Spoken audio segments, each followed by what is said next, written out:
جب میری بچی بالکل صحت یاب ہو گئی اور اس کے پاؤں بالکل ٹھیک ہو گئے تو ہماری خوشی کا کوئی ٹھکانہ ہی نہیں تھا۔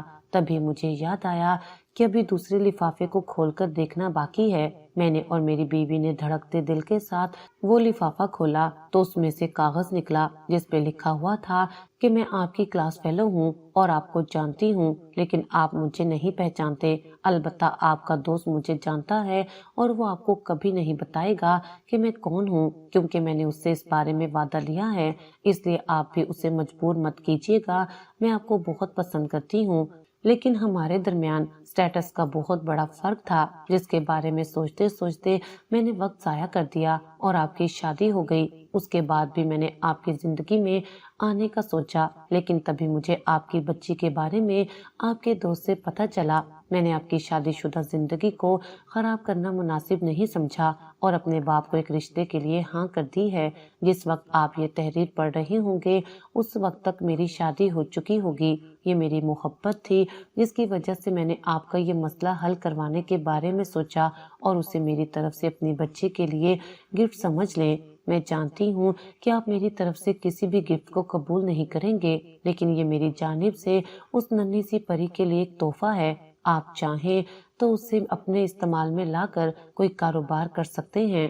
مجھے ڈھونڈنے کی کوشش مت کیجیے گا کیونکہ یہ بیکار رہے گا۔ میں یہ سب پڑھ کر بہت حیران ہوا اور مجھ سے زیادہ تو حیران میری بیوی تھی۔ وہ کہنے لگی کہ یقین نہیں آتا کہ اس دور میں بھی آپ جیسا کوئی بدھو اس دنیا میں موجود ہو سکتا ہے جسے کسی لڑکی کی پسندیدگی کا پتہ بھی نہیں چلا۔ میں اس کے اس سوال کا کیا جواب دیتا کیونکہ میں ان کاموں میں کبھی شامل ہی نہیں رہا تھا۔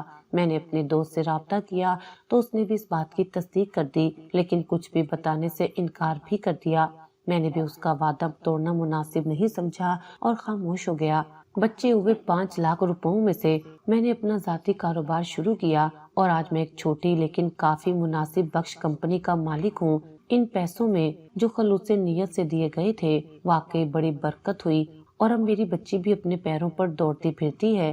یہ تھی میری زندگی کی کہانی جس میں مجھے اللہ کی طرف سے یہ غیبی امداد ملی۔ میری کہانی کے بارے میں آپ کی کیا رائے ہے؟ اس کا اظہار، اس کا جواب کمنٹ سیکشن میں ضرور دیجیے گا۔